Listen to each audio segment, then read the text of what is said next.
This audio is used for the transcriber test at Go Transcript. So it's interesting. It's sort of idle thinking.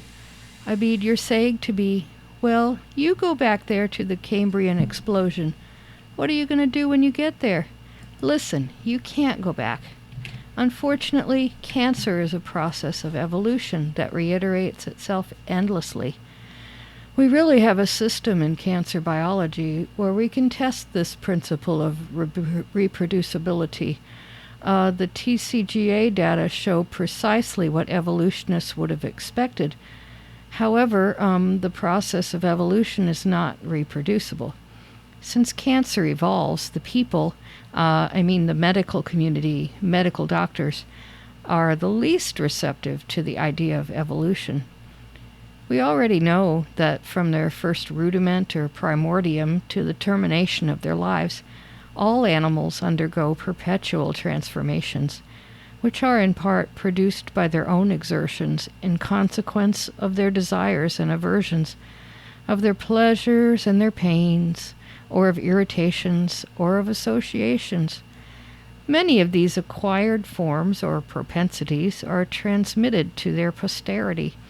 Cancer is, unfortunately, one of those desperate diseases to which the human frame is liable, and more to be dreaded than any other, inasmuch as it is insidious in its approach, and destructive to the greatest degree when it is perfectly developed.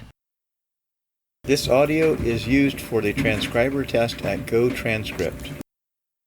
The starting point is very much the brain, and the fact that the brain integrates signals from the periphery about nutrient stores, including the hormone leptin, but also other nutritional signals, and also signals that relate to meals, like when they start and end for satiety.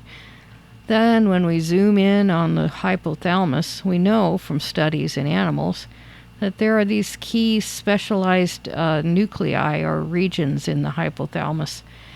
Every step of this evolution shows an increasing toxic state of the fluids in the bowels. After constipation is established, the efforts at securing evacuations are of such a nature as to irritate the cecum. Drugs to force movement cause painful distensions of this portion of the bowels. The drugs stimulate peristalsis of the small intestine.